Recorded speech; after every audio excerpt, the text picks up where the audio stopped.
A principios del siglo XVIII, fuimos testigos de uno de los conflictos más importantes de la historia europea, la Guerra de Sucesión Española. Esta guerra, que duró de 1701 a 1714, envolvió a gran parte del continente en una lucha por el poder y la influencia. En el corazón del conflicto se encontraba la cuestión del trono español, un premio codiciado por muchos. La guerra atrajo a las principales potencias europeas, cada una con sus propias ambiciones y objetivos. El conflicto surgió de una compleja red de rivalidades dinásticas y ansiedades políticas. Enfrentó a Francia y España contra una coalición de potencias europeas. Esta coalición, conocida como la Gran Alianza, buscaba evitar la unión de los tronos francés y español bajo los Borbones. Tal unión, temían, alteraría el equilibrio de poder y convertiría a Francia en la fuerza dominante en Europa. La Guerra de Sucesión Española fue un choque de titanes, una lucha que redefinió el panorama político de Europa. Fue una guerra librada en tierra y mar, desde las costas de España hasta el corazón del Sacro Imperio Romano Germánico. El conflicto fue testigo de grandes batallas, alianzas cambiantes y, en última instancia, un nuevo orden europeo. Este ensayo profundizará en los eventos clave, las alianzas y las figuras de esta guerra fundamental, examinando su impacto en el equilibrio de poder en Europa. La Guerra de Sucesión Española se inició con la muerte del último rey Habsburgo de España, Carlos II, en 1700. Carlos, conocido como el hechizado debido a sus enfermedades físicas y mentales, murió sin un heredero directo.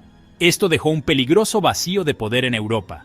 Su muerte provocó una crisis de sucesión, con múltiples aspirantes compitiendo por el trono español. Los principales contendientes fueron los Habsburgo franceses y austriacos, ambos con fuertes reclamos sobre la herencia española. El rey Luis XIV de Francia, conocido como el Rey Sol, propuso a su nieto, Felipe de Anjou. Mientras tanto, el emperador del Sacro Imperio Romano Germánico, Leopoldo I, defendió el reclamo de su hijo, el archiduque Carlos de Austria. Lo que estaba en juego era increíblemente alto.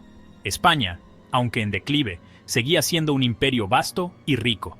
El control de España y sus posesiones coloniales en las Américas sería una gran ayuda para cualquier potencia europea.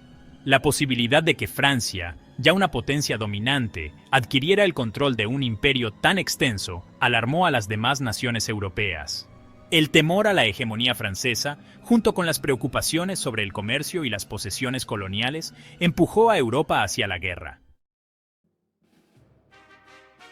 Para contrarrestar la amenaza percibida del dominio borbónico, Inglaterra, la República Holandesa y el Sacro Imperio Romano Germánico formaron la Gran Alianza en 1701. Esta alianza, a la que luego se unieron otras potencias europeas como Prusia y Saboya, buscaba evitar la unión de las coronas francesa y española. Su objetivo era contener la expansión francesa y mantener un equilibrio de poder en Europa. Los objetivos de la Gran Alianza eran asegurar el trono español para el archiduque Carlos, prevenir una unión de las coronas francesa y española, conquistar y proteger los Países Bajos españoles, que eran considerados una barrera esencial entre Francia y las Provincias Unidas, conquistar el Ducado de Milán, Nápoles, Sicilia y otros territorios mediterráneos que estuvieran en posesión de España, conquistar por la fuerza territorios en las Indias, América, en posesión de España, con el fin de aprovecharlos para el comercio y la navegación de los súbditos británicos y holandeses, y exigir que Francia devolviera las posesiones que había ganado injustamente a lo largo de los años y que no interfiriera más en los asuntos europeos. Los firmantes del tratado se comprometieron a proporcionar apoyo militar entre sí para llevar a cabo los objetivos de la alianza. Esto incluía el envío de tropas, recursos y asistencia en las campañas militares. La Gran Alianza representaba una fuerza formidable. Inglaterra, bajo la reina Ana, contaba con una poderosa armada. La República Holandesa, una importante potencia marítima, controlaba rutas comerciales vitales. El Sacro Imperio Romano Germánico, aunque una entidad compleja, contaba con importantes recursos militares. Unidas por su temor compartido a la hegemonía francesa, estas potencias se prepararon para un conflicto largo y arduo. El escenario estaba listo para un choque de imperios que determinaría el destino de Europa. Sección 4. Triunfos. Franco-españoles tempranos. Una serie de victorias. Los primeros años de la Guerra de Sucesión Española vieron una serie de victorias para las fuerzas franco-españolas. Luis XIV, Un estratega militar experimentado, inicialmente tuvo la ventaja. Sus ejércitos, liderados por hábiles comandantes como el duque de Vendôme y el duque de Berwick, ganaron varias batallas clave en las primeras etapas de la guerra. En 1701, las fuerzas francesas ocuparon rápidamente los Países Bajos españoles, ahora Bélgica, tomando a los holandeses por sorpresa. Esta temprana victoria le dio a Francia una ventaja estratégica, colocándolos más cerca del corazón de la República Holandesa. Al año siguiente, las fuerzas franco-españolas triunfaron en la batalla de Lusara en Italia, consolidando aún más su dominio inicial. Estas primeras victorias, aunque significativas, no desmoralizaron a la Gran Alianza. Los aliados, reforzados por su determinación compartida de contener la expansión francesa, se reagruparon y se prepararon para una lucha prolongada. Sabían que la guerra sería larga y ardua, pero estaban decididos a llevarla a cabo. Los primeros triunfos de Francia y España pronto se verían desafiados a medida que la marea de la guerra comenzaba a cambiar. Sección 5. La marea cambia. Victorias aliadas y cambio de suerte. El año 1704 marcó un punto de inflexión en la Guerra de Sucesión Española. La Gran Alianza, bajo el liderazgo del duque de Marlborough y el príncipe Eugenio de Saboya, comenzó a cambiar la situación contra las fuerzas franco-españolas. Marlborough, un brillante estratega militar, orquestó una serie de victorias decisivas que cambiaron el equilibrio de poder. La batalla de Blenheim, librada en agosto de 1704, fue una rotunda victoria para la Gran Alianza. Las fuerzas comandadas por el duque, en una asombrosa demostración de destreza militar, derrotaron al ejército franco-bávaro. Esta victoria efectivamente paralizó los planes de Luis XIV para una victoria rápida e impulsó la moral de la Gran Alianza. A Blenheim le siguieron otras importantes victorias aliadas, incluida la batalla de Ramillies en 1706 y la batalla de Oudenarde en 1708. Estas victorias hicieron retroceder gradualmente a las fuerzas francesas, liberando territorios clave en los Países Bajos españoles e Italia.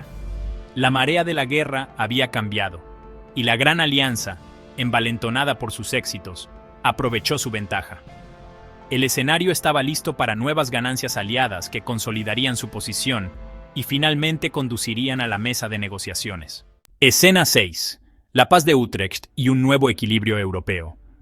A medida que la guerra se inclinaba a favor de la Gran Alianza, una serie de victorias clave consolidó su posición. Gibraltar en 1704, Barcelona en 1705, los territorios milaneses, los Países Bajos españoles en 1706, Nápoles en 1707 y Lille en 1708. Uno de los momentos decisivos fue la batalla de Almanza en 1707, donde las fuerzas borbónicas infligieron una dura derrota a los aliados, cambiando el curso de la guerra en la península ibérica. Estos triunfos allanaron el camino para las negociaciones de paz. El año 1711 marcó un punto de inflexión importante, ya que Francia e Inglaterra comenzaron a acercarse. Al mismo tiempo, el archiduque Carlos se convirtió en Carlos VI del Sacro Imperio Romano, lo que cambió la dinámica del conflicto. Tras años de batalla, la guerra culminó en el sitio de Barcelona en 1714, el último gran enfrentamiento antes de la paz definitiva. El escenario estaba listo para el Tratado de Utrecht en 1713, seguido por el Tratado de Rastatt en 1714. Estos tratados remodelaron el panorama europeo. Felipe V fue reconocido como rey de España, pero la monarquía española quedó desmembrada. Felipe retuvo España, menos Gibraltar y Menorca, junto con sus colonias. Sin embargo, Nápoles, Cerdeña, los territorios milaneses y los Países Bajos españoles fueron cedidos a Carlos de Austria. Además, Inglaterra se aseguró cláusulas comerciales ventajosas, y se estableció un nuevo equilibrio de poder europeo. Francia rompió el cerco de los Habsburgo, Austria expandió su influencia e Inglaterra emergió como una potencia de primer nivel. Prusia y Rusia cobraron importancia, mientras que Suecia, Polonia, Turquía y España experimentaron un declive. Así, la Europa de 1714 era una Europa de equilibrio entre las grandes potencias. Esto preparó el escenario para un siglo de relativa estabilidad y dio forma al panorama geopolítico durante los años venideros.